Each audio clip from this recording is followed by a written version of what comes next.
Welcome, everyone, to Wager Talk Extra. It is the final golf tournament of the 2023 season. I am Andy Lang from WagerTalk.com, being joined by the outright master himself, Nick Borrman. We're going to break down the Tour Championship for everybody. We're going to go over the scoring. We're going to go over players that can trip you up. We'll look at total strokes gained, some betting notes, and more. First off, Nick, congratulations. Another outright winner. Guys, these are plays that Nick has given out on this show, so please hit the like and subscribe button if you're loving the free winners that Nick has been doing. It only took maybe the best back nine performance of anybody outside of a major to get there. But listen, man, this is your year. We're just living in it. Congratulations on Viktor Hovland. Really quick, tell us why you picked Viktor Hovland on the outright and how did it feel? Yeah, thanks. Yeah, watching that back nine on Sunday was absolutely awesome. And generally, I feel like kind of when I started that back nine, I'm like, all right, this will be another Sunday where I watch the whole thing. I won't win, but it was fun. But he just couldn't miss an iron shot. He was making every single putt. It was awesome. I mean, the reason I was circled in or on Vic is his weakness. We had talked about it before, Andy, was his short game, but he has made big strides on that, and he over the last several months was number 3 in the field last week, in total strokes gains, and he was he was flushing his irons. He was basically doing everything right, and he was trending in that direction. And he has now, he had a little history at the course. He had a lot of converging trends, I guess you could say. He had played there before, and he was just playing very, very well. All signs were pointing towards another good week, and he had a good week the week prior. In fact, I mentioned in the show that he would have won the FedEx St. Jude if he didn't play the 18th hole that week, where he was 3 in the water over the 4 days. It was 5 over. He finished 4 back. He would have won outright without a playoff over Cantley and Lucas Glover if he just played even par in 18. So the signs were there. I went with him that week or last week, and obviously worked out good. So thank you, Vic. You are the man. Great work from Nick Borrman. All plays can be found at wagertalk.com, and we're going to get into it. We always start with the chart that Nick gets all of these outright winners from, it seems. This is the total strokes gain chart. We've got a wonky tournament. There's only 30 guys in the field, and we're playing Eastlake in Atlanta. This is where they played the Tour Championship. But let's take a look at the total strokes gained chart. And also on this chart, if you're watching and you want to, go back and look at it, in that top 10 strokes gained column, the one over on the left, Nick has put the scores -10 next to Scheffler, -7 next to McIlroy. Those are the starting scores for this week's tournament. So make sure you pay attention to that. And we do this disclaimer every year. Make sure when you're putting in bets that you understand what kind of bet you're putting in. If you're putting in a finishing position, does this include the starting score, or is this without the starting scores? It's very important to look those up. Make sure you're double and triple checking before you put bets in. Even if you're doing head to head, does this include the starting score or not? So take a look in that first column. Scotty Scheffler is going to start at -10, McIlroy -6, McIlroy -7, Rahm -6, Cantlay -4, and you can see the rest from there. So, Nick, let's take a look at the strokes gained. What do we learn from this chart? Who's trending in the right direction? Who's not? And what do you make of this chart for this week? Yeah, Andy. This for further strokes gain or for further starting strokes. Obviously, you can go anywhere pretty much on the interweb and find find that list. PGATour.com has the full list, but this is the top 10 over the last 12 months. Really, I said it at the beginning of the playoffs. It probably isn't going to change much over these 3 weeks, and it really hasn't. I have changed a couple of the notables week to week depending on how guys were doing, but as we always talk about, this is ranked over the last 12 months, and that's where 50% of tour winners. There's been 44 tournaments this year. 22 of them have been in this top 10. So literally half of the tour winners have been in this graphic this season. And then, of course, we break it down further, 6 months, 3 months to see the trends.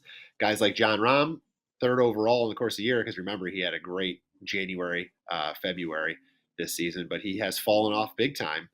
And I say big time, but really, for a top 3 player in the world, he has fallen off compared to Rory or Scotty. And you can see that trend clearly on the graphic. Vic Hovland, obviously going the other way, winner last week, and had been playing very, very well, trending in a great direction.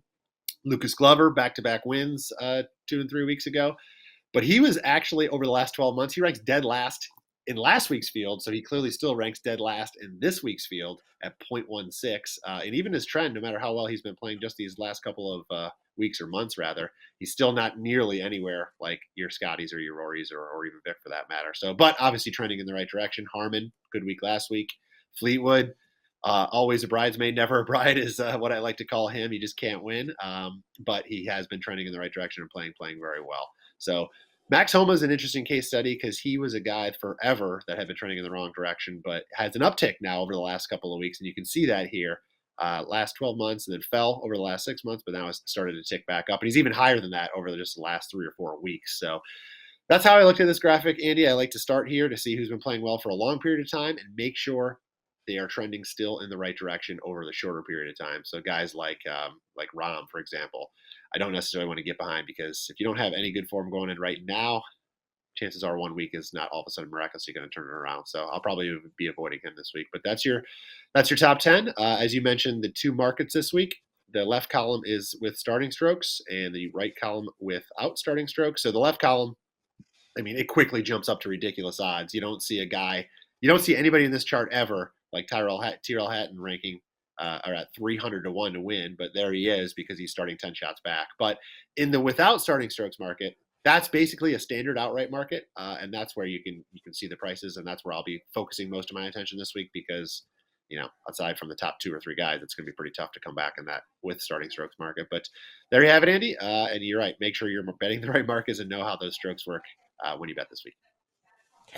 Yeah, Max Homa, I mean, that includes a terrible triple bogey, like where he just missed short putt, didn't hit it out of bounds, didn't hit it in the water or anything, just had a really bad moment on the green putting. So that number could even be a little bit higher. So take that with a grain of salt. So, all right, let's talk a little bit about the course. This is East Lake. And of course, Nick, we're going to the hub of golf, Atlanta. I still don't understand this. I still don't understand how Atlanta is where we landed here. But we'll talk East Lake. It's 7,400 yards. It's only a par 70. The fairways are going to be a little bit tight. So driving accuracy is important if you want to keep the ball out of the rough, because there's some fairways that kind of bottleneck in the middle, and there's some strategically placed bunkers. However, this course is very dry. They have not had very much rain in Atlanta over the summer. So the ball is going to roll a lot. That's going to benefit your shorter drivers like a Brian Harmon.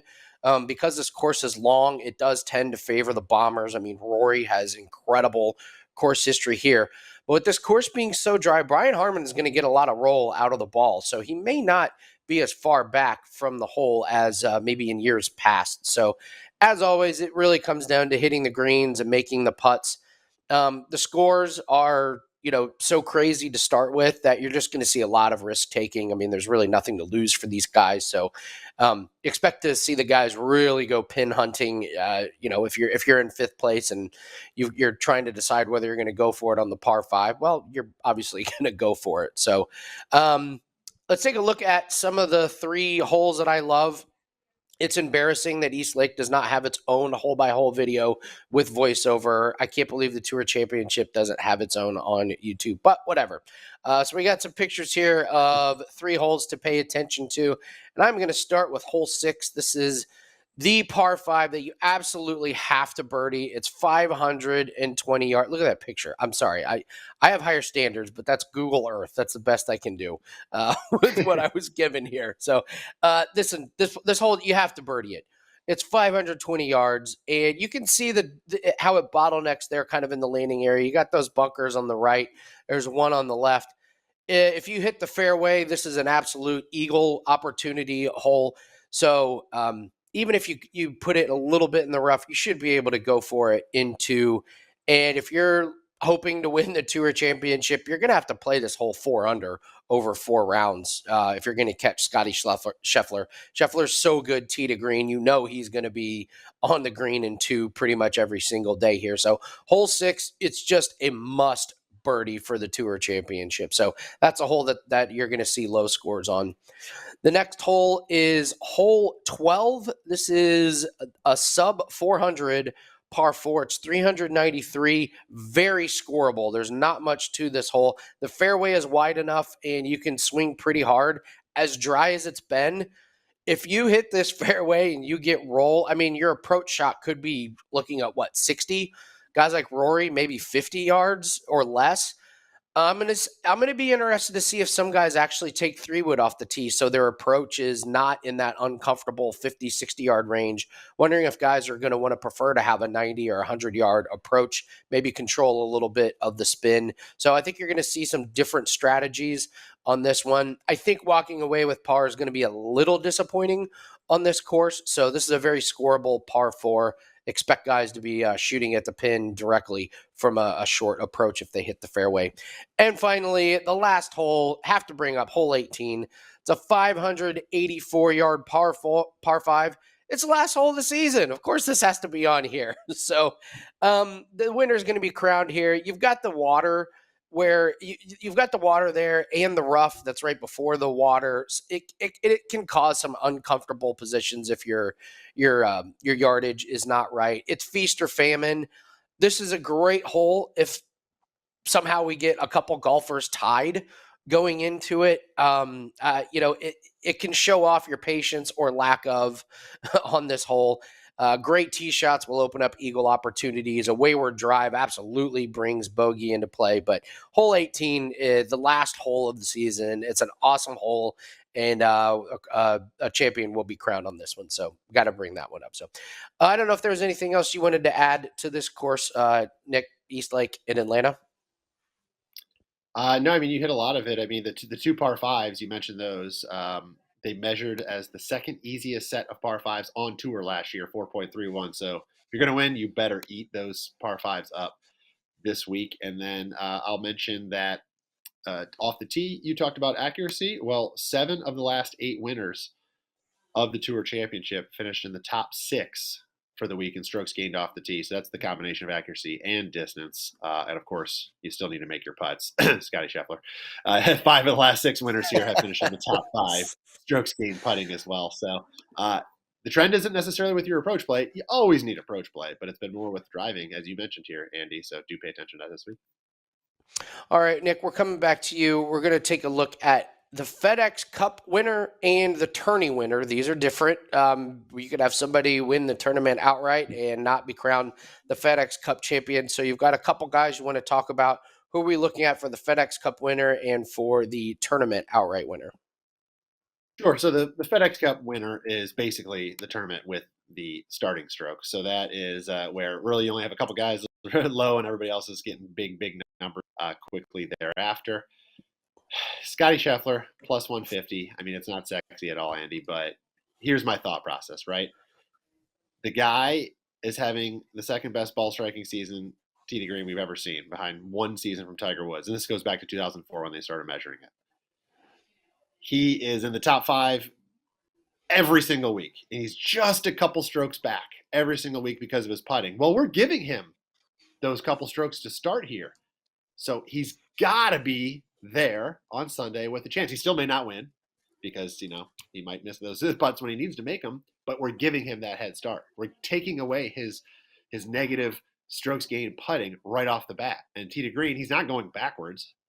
The number 1 seed has won or finished 1 shot behind in all 4 seasons. So I know by at least taking this play on Sunday, we might cash this ticket at Scotty Scheffler. So it's not sexy. That's all I got on this. The other market I like a lot more. This is a standard, lowest 72 hole aggregate score. So who's going to win the tournament without starting strokes? They won't necessarily be winning the FedEx Cup, but they will have that market winning. And this is where you can get some better numbers on guys. I'm looking at Tommy Fleetwood on this one, Andy, and hear me out, right? So we talk about Tommy Fleetwood as the guy that's the bridesmaid, never the bride. Well, in this situation, you can kind of take away the pressure of actually having to win the tournament, right? He could very well be the low guy over 72 holes, but still be 3 or 4 shots behind actually having a chance to win. And that's where I kind of like him because we know on Sunday he tends to not get a job done when the pressure is on. Well, maybe we can take away the pressure this week, and who knows? He might be there. We know he always likes to shoot one round of 62 or 63 somewhere in the tournament.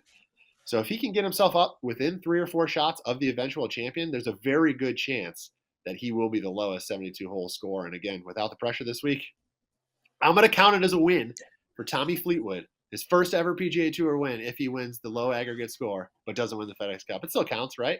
And at least in this market, it does. And one last thing I'll mention that has nothing to do with the players, but in the market, the 72-hole lowest aggregate score or the without starting strokes market, oddly enough, the dead heat rule could come into play here. So just keep that in mind. You never see that on outright market, but because they might not actually win the tournament, there would be no playoff. You could actually have a dead heat tie in that market. So just keep that in the back of your mind as well. But those are the two guys I'm looking at this week, Andy.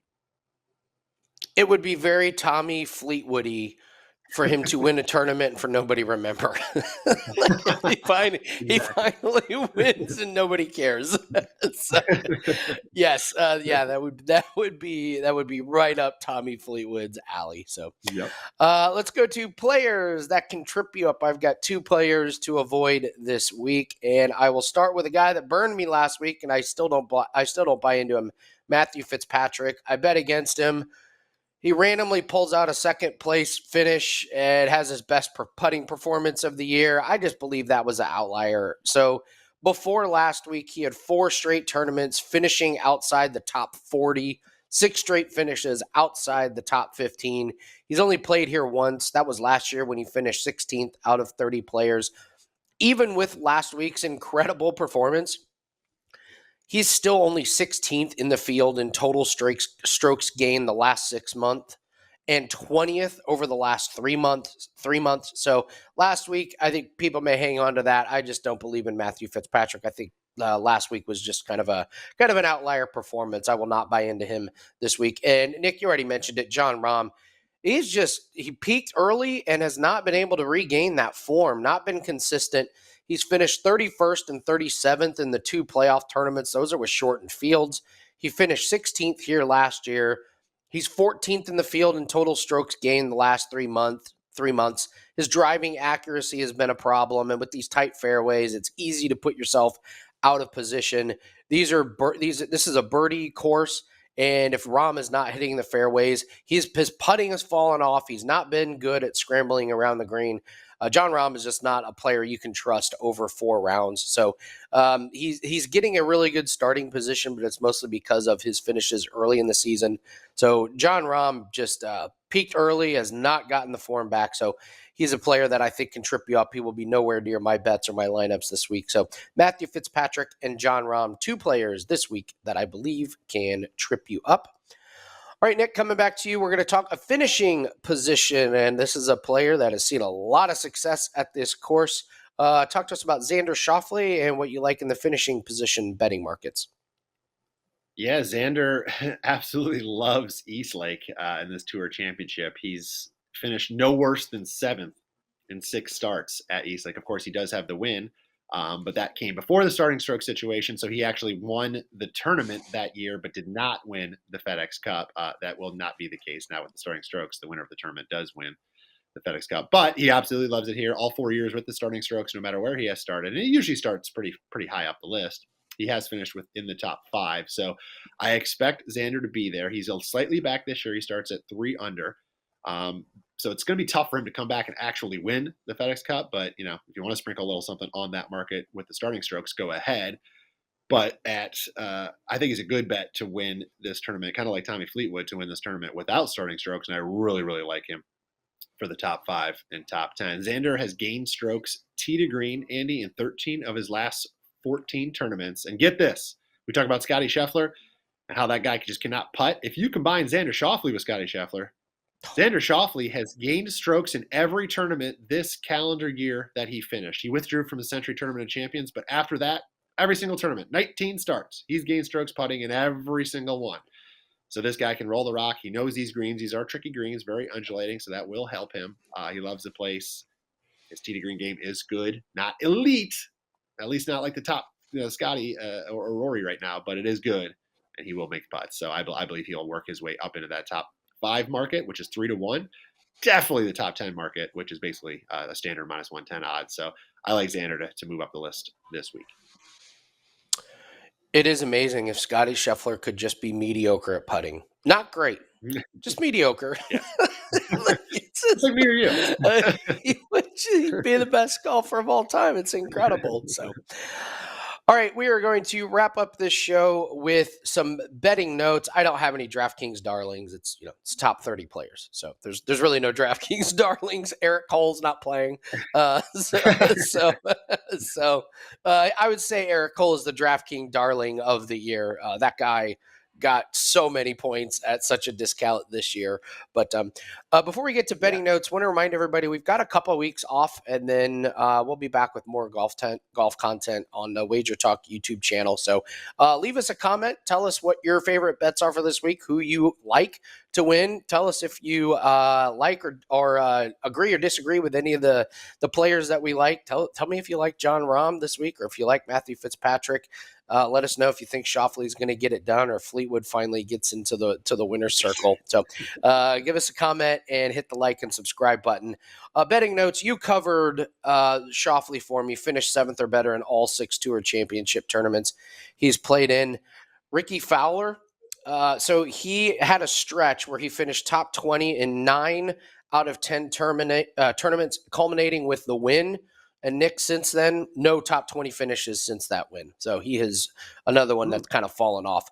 And finally, Rory McIlroy, Max Homa, and Russell Henley. Those are the only golfers in this field to finish inside the top 10 in their last 3 tournaments that they've played in. So Rory McIlroy, Max Homa, and Russell Henley. Nick, I know you got some betting notes. What do you have for us? Yeah, excellent. Ricky's had that kind of fall off that we saw from JD once he won. He kind of just fell off for a little while, but hopefully gets his act together. Yeah, my betting notes are really in relation to the starting strokes and how that's affected the eventual winner or finish position. So the 4 years now since the starting strokes has happened, this will be the 5th. The number 1 seed has won twice, and the 2 times they didn't win, Rory won. So he started at -4 or more -5 in those years. So that means if history repeats itself, it's either Scotty or Rory this week. Nobody else has a chance. Number 1 seed, I already mentioned this, has finished no worse than tied for 3rd in this setup, and he's never finished further than 1 shot behind. So expect Scotty to be there at the end. At least one person. These are some interesting ones where you can get some bigger numbers. At least one person, Andy, from the starting area of -2, has finished in the top 5 each of the 4 seasons. So somebody down there is going to make a run. At least the history tells us that. So do take a look down there and see who you like to possibly jump up that list. And then if you go a little bit further than that, if you can start at even or -1, nobody has finished inside the top 10. It's just a little too far back from that starting position. So poke down into that 2 range, maybe that 3 range, and somebody down there should make a decent run to get up in that top 5. And I think those leaderboard bets in that kind of a setup are worth a look this week. Yeah, that's the we're just happy to be here category. Those are the guys that like snuck in. They're like, hey, we made it. Yep. No reason to try this week. We just made it. So great work, Nick. Nick is going to try and go for yet another outright winner. He's only got 30 guys to choose from. So sure, this got to be your easiest one of the year, Nick. You got a 1 in 30 shot to try and hit this one. So grab all of our plays at WagerTalk.com. You can find Nick Borrman and all of his outright plays at WagerTalk.com. All of my plays as well at WagerTalk.com. Don't forget to like and subscribe. Leave us a comment. And if you like more gambling content like this, make sure to tune in to all of Wager Talk shows, especially Wager Talk today at noon Eastern, at 9 a.m. Pacific. Good luck on all your bets, and we will see everyone next time on Wager Talk Extra.